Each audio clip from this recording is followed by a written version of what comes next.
RougeRadio.com. Jenn, talking Week 17 CFL news with Sandy Annunziata. Hi, Sandy. Hey, Jenn. Where does the season go? I don't know. We're almost at 2 weeks left. Yeah. Well, and then playoffs, of course. And then playoffs, obviously, yeah. And gearing up for the 99th Grey Cup, which is going to be pretty exciting in that new and remodeled BC place. It's always a great game, regardless of where it's held. Mm-hmm. You know, I know a lot of focus is already starting to come on the 100th, but we still have one more to play first, so. Yeah, and then BC, they always put a great show on out there, so everyone's looking forward to that one.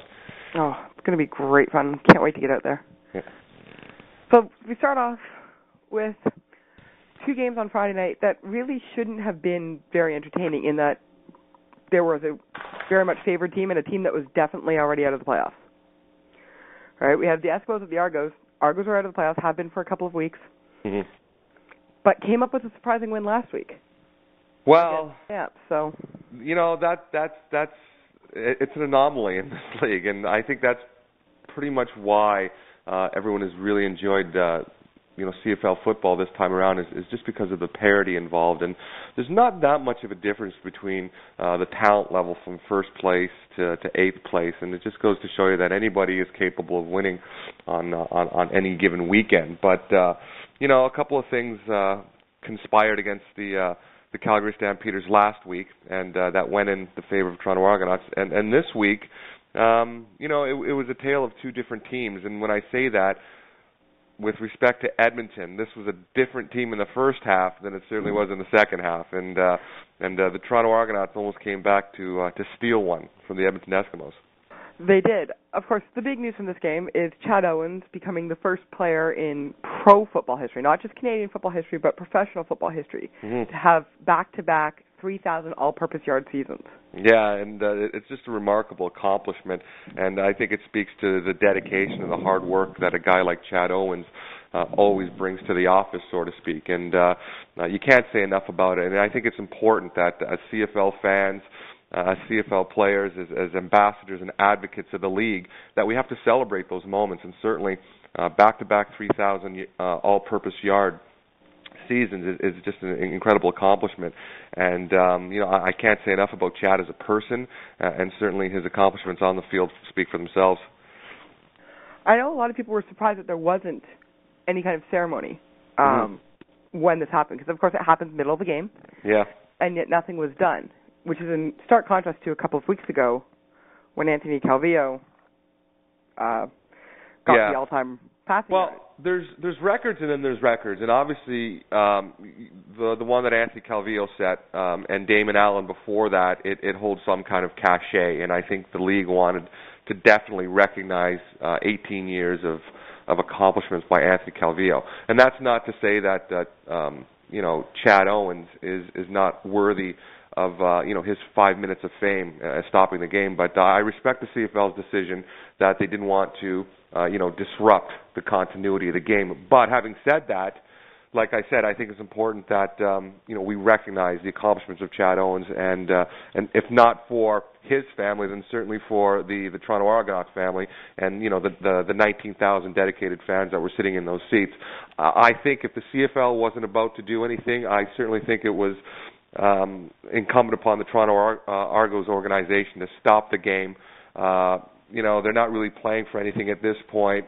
If you get flagged for a delay of game, so be it. I think Jim Barker wouldn't have disagreed with taking a delay of game penalty to stop the game and recognize the accomplishments of Chad Owens, who in large part Jim Barker owes a lot of his success last year, winning 9 games, and in any kind of success they've had this season, they owe a lot of it to Chad Owens. So I think they should have stopped the game, and just from an internal perspective, from a Toronto Argonaut perspective, they should have celebrated it and maybe put up a video tribute or something for Chad. Of course, you can't undo it. They have one more home game against Hamilton, so let's hope there's some kind of a tribute before the game. Sure, yeah. And they have put a very nice tribute up on their website, so we'll give them that. Yep. And it is, 3,000 all-purpose yards. I'd have to say there's quite a few of those that have come on the kick return, like special teams. Yeah. Do you think Montreal regrets not keeping Chad Owens? And a lot of people are saying, a lot of football pundits, they're gonna argue, the numbers and say, well, it's a skewed statistic because obviously the accomplishments of Chad Owens are owed in large part to the futility of the Toronto Argonauts offensively, to them not being able to win games. Obviously, if you're getting the ball kicked more to you, it's because other teams are scoring against you quite a bit, and but that's besides the point. I mean, Chad Owens is a contributor both in the offensive scheme of things as a receiver, kick returner, punt returner, all these kind of things. So yeah, probably in more years than others, the Toronto Argonauts have the ball kicked to them more times than not this season, but that shouldn't diminish or marginalize the efforts of Chad Owens, and he is a very special player to watch, and I get a kick out of seeing him every time he touches the ball because he makes things happen. The game was pretty much out of hand going into, with 5 minutes left, just over 5 minutes left in the fourth quarter. Mm-hmm. It was 31-3. To score 3 touchdowns in 5 minutes, especially for a team that has not had a lot of offensive success, is definitely a bright spot. Yeah, well, it's definitely something they can build on, and it just shows the resolve of that Toronto Argonaut team. But I think I owe more of that comeback to the collapse of the Edmonton Eskimos rather than the ability of the Toronto Argonauts to score points, and some of the things that they were doing, the mistakes they were making, just the boneheaded plays that Kavis Reed and the rest of that Eskimo staff are not going to be happy with this week, especially as you start building towards this crescendo of the playoffs. You can't be playing that kind of sloppy football and with those kind of mental errors and expect to compete in late November. So I know Kavis as a person and as a coach, he's going to have a few words for his players. And, a lot of those things, go into just losing focus. And this was an Edmonton Eskimo team that, for some reason, lost focus in that fourth quarter. Ray with, outstanding, 17 for 29, 347 yards. Can't really find fault there.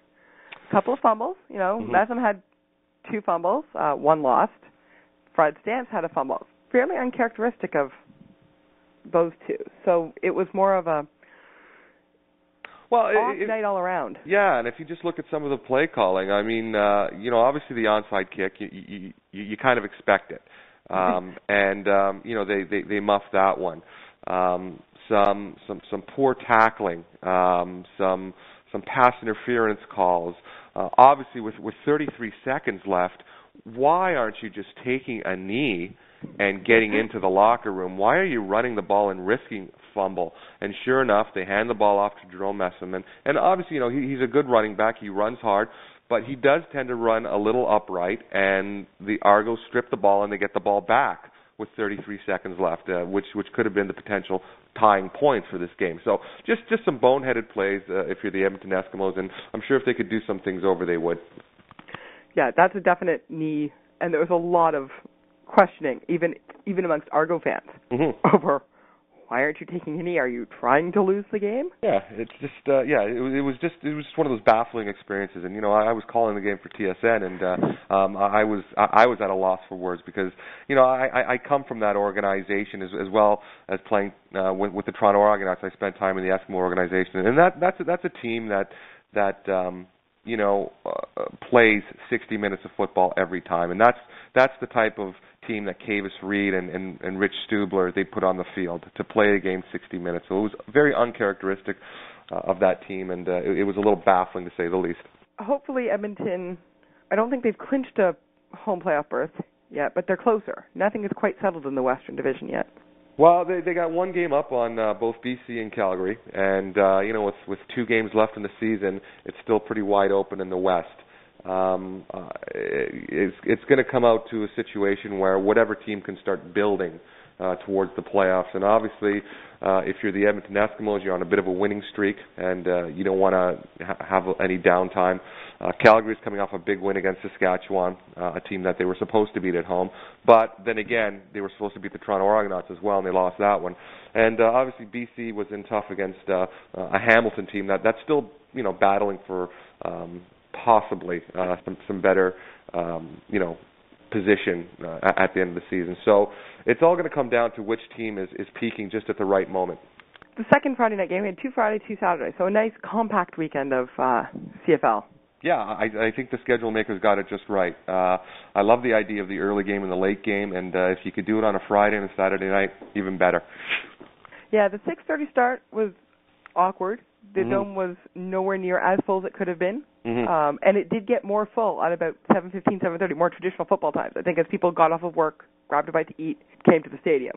Yeah. So it's a little hard to have such an early start, but when you have your next start in Calgary, you don't want it to be a really late start either. No, exactly. And, the logistics have played some games with the Toronto Argonauts this season. I don't think they had a home game for the first, 4 or 5 games of the season. So, having your home venue at Rogers, it poses some problems because there's some scheduling conflicts that go with that went with the Blue Jays, that go with some private functions that the Rogers Center usually hosts. So the schedule makers have their work cut out for them, especially in Toronto. But the other thing I was so pleased about this whole weekend was just the dedicated commitment by the CFL and all 8 CFL member clubs and their commitment to breast cancer awareness and turning each home venue pink. I thought was just a fantastic initiative. And when you talk about great community ambassadors, when you talk about players that are in the community doing their part for all these great causes, there is no better athlete than the CFL football player to wear those causes on his sleeve and certainly on their uniforms. And you could see it was just a really weird sight to see the traditional green and gold and white of the Edmonton Eskimos. It was really white and pink. And it was visually exciting to watch, and it was just a great initiative on everyone's part. It also gave you a great hint of how many Toronto Argonauts were injured when you saw just how many people were in pink sweatshirts on the sidelines. Yes, absolutely. That's a great point. Yep. I cut my hair off, as a lot of our fans know. I cut my hair off at the Argos game outside Gate 5 and donated it to the Pantene Beautiful Lengths, and in the process raised $600 for the Canadian Breast Cancer Foundation. So. Wow. Fantastic, and everyone I think can do their part. I think it's one of those diseases that at some point or another has touched every family member, and I know it's pretty close to Taylor Robertson's heart, who lost his mother when he was 7 to breast cancer. It's one of those intimate things that players want to really rally behind, and certainly the Toronto Argonauts are one of those clubs. Yep, and when I made a comment on Twitter about, thinking of cutting my hair for cancer, I got a comment from Taylor saying, do you want to do it on the breast cancer game? Yeah. I said, why not? And then we arranged, and I raised the money for the Canadian Breast Cancer Foundation through his Life on the Line organization. So it was a great, it went to a great cause. It also went to a cause, the hair went to make wigs for women undergoing image-altering cancers. So it was a nice tie-in all around. Absolutely. Yeah, but it was great. The amount of pink. I'm not usually a pink person, but I even wore pink on Friday. Yeah, it was just a great weekend for the CFL, and like I said, it really showcases what the CFL is all about and how important I think it is to communities all across Canada. Definitely. Another game where the pink looked a little weird was the late game, the Saskatchewan at Calgary. Red and pink don't normally go together. No, that's a fashion faux pas. But hey, if you're Drew Tate and the rest of that Calgary Stampeder club, you look pretty good in pink. And, kind of weird happenings in Calgary with the benching of Henry Burris and just the way it happened. And I don't necessarily disagree with John Huffnagel and Dave Dickinson and the coaching staff about sitting Hank a game just because he hasn't been performing well. And from an economic model, obviously you want to put the best product on the field that gives your team the best chance for success, and lately it hasn't been Henry Burris. So you go with Drew Tate. I don't mind that call. I think Drew is going to be a good young quarterback for a lot of years. But just the way it was handled, I don't necessarily appreciate the prepared statement that John Huffnagel read. I would like to think that there's a little bit more intimacy, a little bit more personal connection with your starting quarterback for the last 6 years that you can approach it from a more human perspective. But it just seems so business-oriented to me, and I don't necessarily agree with the way it was handled. No. Henry Burris, to his credit, after the game, was tweeting some very, excited posts about Tate being given the Warrior of the Friday Night Warrior award. So he seems to not be holding a grudge. Of course, that's the public persona. We don't really know how he's feeling, but at least from a publicity point of view, he's handling it very well. Yeah, and professional athletes, despite the contracts, despite the salaries, despite the notoriety, you're human. And anytime you're having your physical abilities, your leadership skills called into question, you internalize those things. You take them personally. So a bigger person like Henry Burris is obviously always going to put the team ahead of his own selfish needs, ahead of his own personal agenda, and that's exactly what he has to do. And I think that's exactly what any player has to do in order to earn the respect of the locker room, to earn the respect of the fans and the coaching staff. You have to be able to put the good of the team ahead of yourself, and I think Henry Burris is just one of those guys that has done it his whole career, and he has no problem doing it now. And from a personal level, yeah, it hurts because you're the starter, you're the former most outstanding player in the league, and you seem to think that it's almost character assassination that you're being benched because of your performance. But maybe it'll give Henry a different perspective on things, and the next time he takes the field, I'm sure he'll be a whole lot better. The question is, will that be with Calgary or will that be somewhere else in the league? Well, I think Henry Burris still has a lot to offer to the Calgary Stampeders and to any team in the CFL. But at some point, you have to start looking to the future. You have to start looking for a quarterback that's going to provide the productivity that you need to be successful. And if it's Drew Tate, then it's Drew Tate. If it's Henry Burris, then it's Henry Burris. No one is married to any particular roster or any particular person when it comes to personnel. It's all about putting the best product on the field. And at this point of the season, when you're gearing up for the playoffs, you can't sacrifice the good of the organization and the good of the other 41 guys on that roster for one player's ego. It's a team sport, and it's incumbent on the coaching staff to make sure that the players that you put in place are going to give you the best chance to be successful.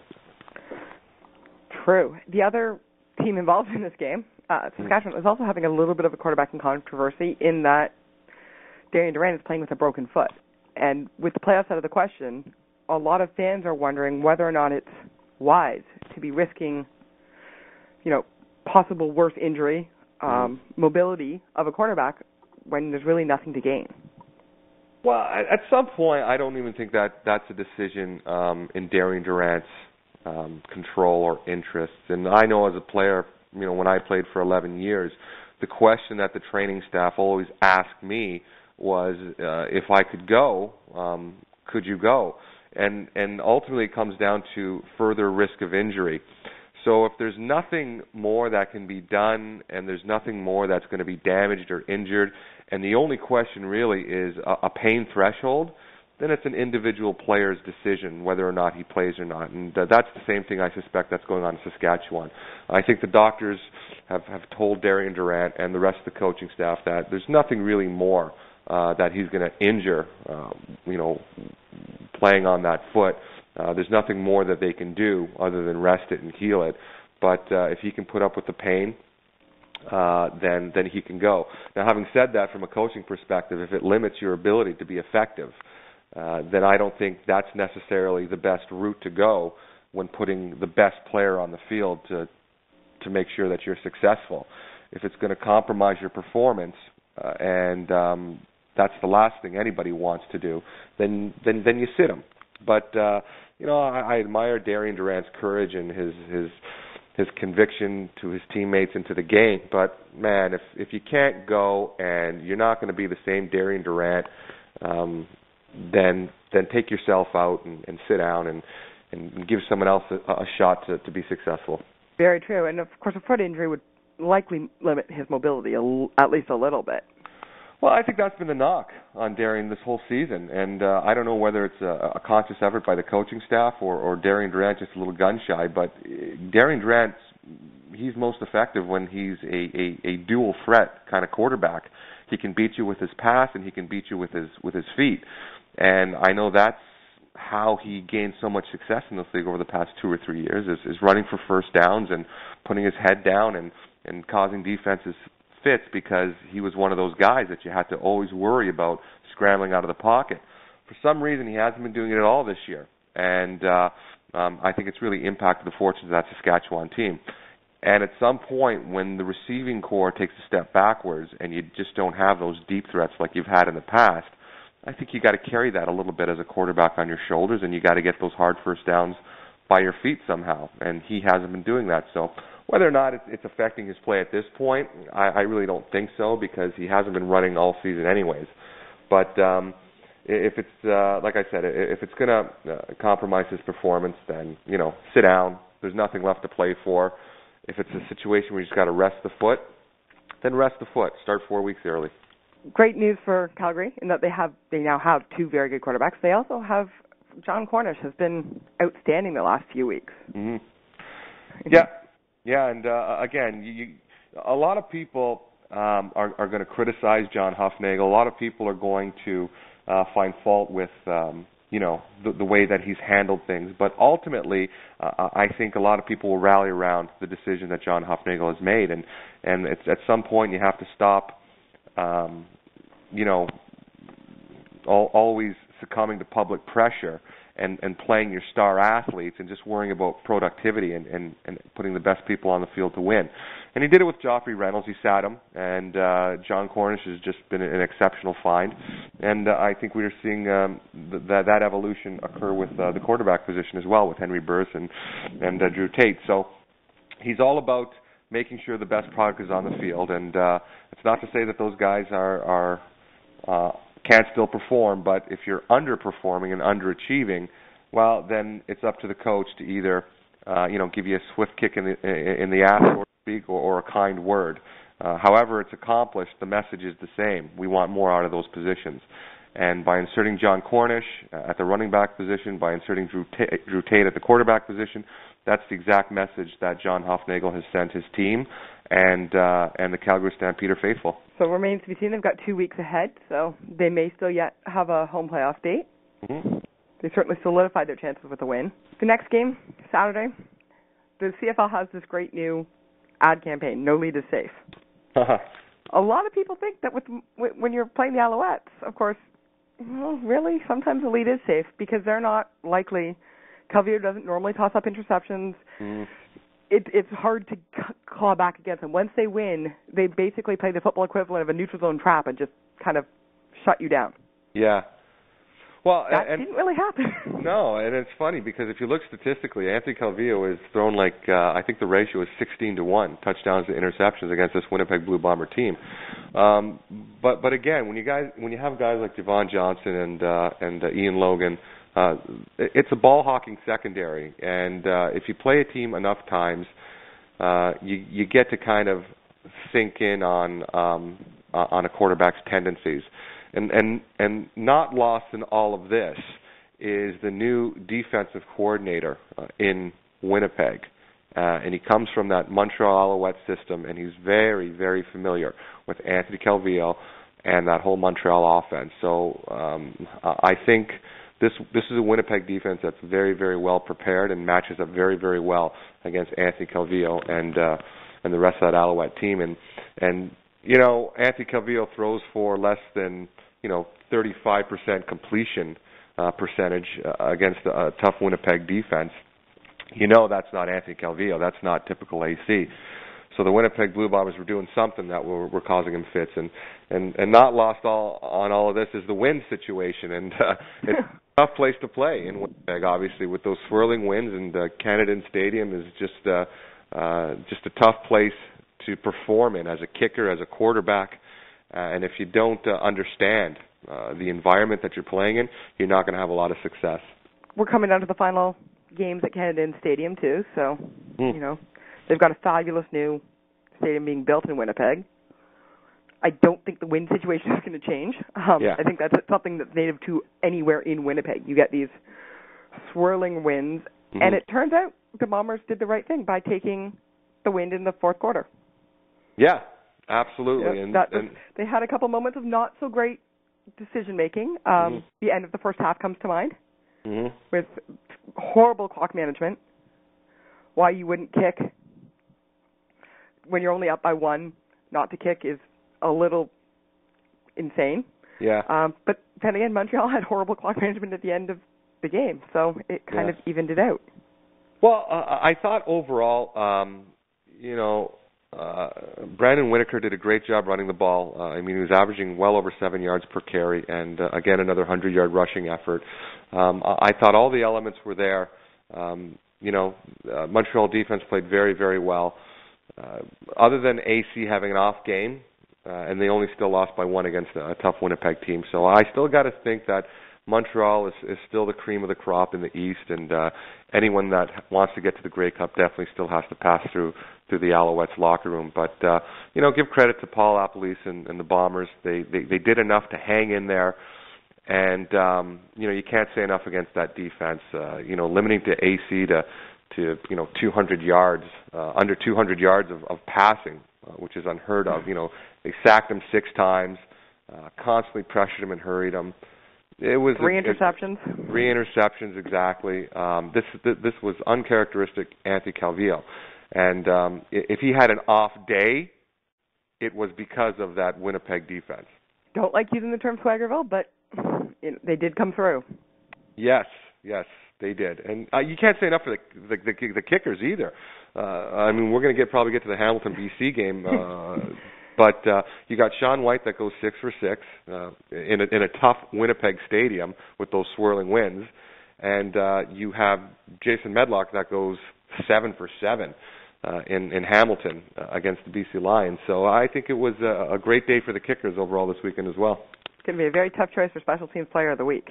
Definitely, yeah. I'm glad I don't have to make that choice because wow, don't know which one do you pick.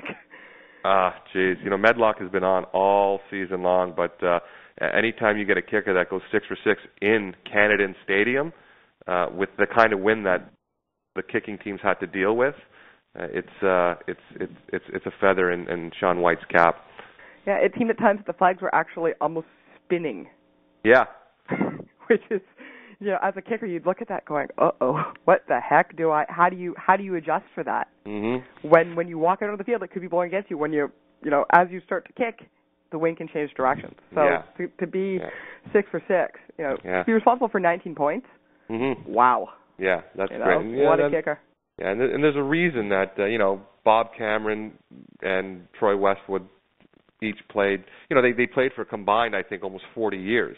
For the Winnipeg Blue Bombers, because it's simple. Once you understand how to kick the ball in Winnipeg, those are the guys you hang on to. And those are 2 guys that had great careers with the Bombers simply because they knew the nuances of that stadium and the swirling winds. So it might be wise for the Bombers to be looking at drafting kickers from UMB, is what you're saying. There you go, exactly. Yeah. Go with what you already know. Yeah, exactly. So the final game was, I think everyone expects it to be a close game. You have 2 playoff teams, the battle of the kittens, cats. I heard several references to the Meow Mix theme going around. Just, lions are the king of the jungle, but apparently the Tigers, or the Tiger Cats, are the king of Ivor Wynne. Yeah, this is a team I just can't figure out sometimes. When they play well, they are probably the most talented team in the CFL, probably one of the best teams in the CFL. But again, they had such a hard time just finding all the ingredients to a winning formula. And I look back on 3 weeks ago, 4 weeks ago, when the Tiger Cats were at home hosting the Edmonton Eskimos. And they were coming off a huge, huge win in Moncton, where they just destroyed the Calgary Stampeders, put up 50 points against them. And then they come back into their home stadium, and they just look absolutely horrible, and they lose huge at home to the Edmonton Eskimos. And then it's been up and down ever since. So to have this kind of outcome against the BC Lions, who were coming off 8 consecutive wins, it's a little puzzling. It doesn't surprise me that they were able to rack up as many points as they did, but I think once they finally figured out how to successfully platoon their quarterbacks between Quinton Porter and Kevin Glenn, I think they're going to have a whole lot more success. Now, as long as both those guys are comfortable in that situation and they can help each other and lean on each other, and there's no animosity or division within the locker room because of that situation, I think they're going to be a lot better off for it. But the minute that competitive nature rears its ugly head, this is a train that can come off the rails pretty quickly. Yeah, platooning isn't normally done in the CFL. It's had limited success, yet it worked. Yeah, and they've been experimenting with it for the last few games. I think it definitely makes a defense prepare a little bit more during the week, because obviously quarterbacks are different in their game planning and the way they physically approach a game. So, the pressure is on defenses to not only prepare against one quarterback but two quarterbacks. It's tough. So far it's worked for the Hamilton Tiger Cats. How much success it's going to have as you go forward towards the latter part of the season and into the playoffs, I don't know. It's not something that I'd be comfortable doing, because obviously if you have a quarterback with a hot hand, that's the guy you want to go with. But I think it tells people that Belfay won't be shy about bringing out the quick hook if Kevin Glenn struggles, and he has a guy like Porter in there that can perform as well. Travis Lulay wasn't horrible. Unfortunately, gets injured. Mm-hmm. So I know Lion fans are all very much hoping there's nothing wrong with him. Not to take anything away from Jarius Jackson, but BC clearly has a number one quarterback. Yeah, and I've seen Jarius start games, and Jarius Jackson is just a very good quarterback. But obviously, the success that the BC Lions have enjoyed as of late, it's because of Travis Lulay and the way he's been able to distribute that football. When you got guys like G. Simon and Arlen Bruce running those deep routes and stretching defenses, it's pretty easy. So I think the offensive line has performed pretty well. Didn't do so well against a tough Hamilton defense, but overall I thought they performed well in the West. It's going to be a great situation to see who gets that home field advantage in the West. And like you said, Jen, all three teams are vying for first place right now. Obviously, Edmonton holds a one-game advantage over BC and Calgary, but with 2 games left, that could change pretty quickly. It very much could. We'll have to see how things shake out. We have 2 weeks left of the regular season. Before we go, I just wanted to make note, there was unfortunately a tragedy in high school football in Alberta, in that 4 members of the Grand Prairie Warriors football team were killed in an accident on Friday night. So our thoughts definitely go out to Coach Gilson and all of his players. Yeah, you never want to hear about that. No, absolutely. That's just a sad situation. Young lives cut short. It's a tragedy in any sense of the word, and in the word, and especially in the football community. There's this common bond between football players, and whether it's Pop Warner, whether it's Pee Wee, whether it's high school, university, or professional, we all understand the commitment, and we all understand that the opportunity and the window to play pro sports is very, very short, but it pales in comparison to just life itself, and it's just a sad situation. And our thoughts and prayers certainly go to the families of the 4 gentlemen that lost their lives. Not the happiest note to end, but we will talk again. I believe the next time we'll be talking will be during the playoffs, so obviously we'll know how everyone is seated by then. Yep. It'll be an exciting rundown to the 99th Grey Cup. Definitely. It's going to be a good one. It is. Hold on to your seats there, CFL fans. This has been Jen talking with Sandy Annunziata for RougeRadio.com.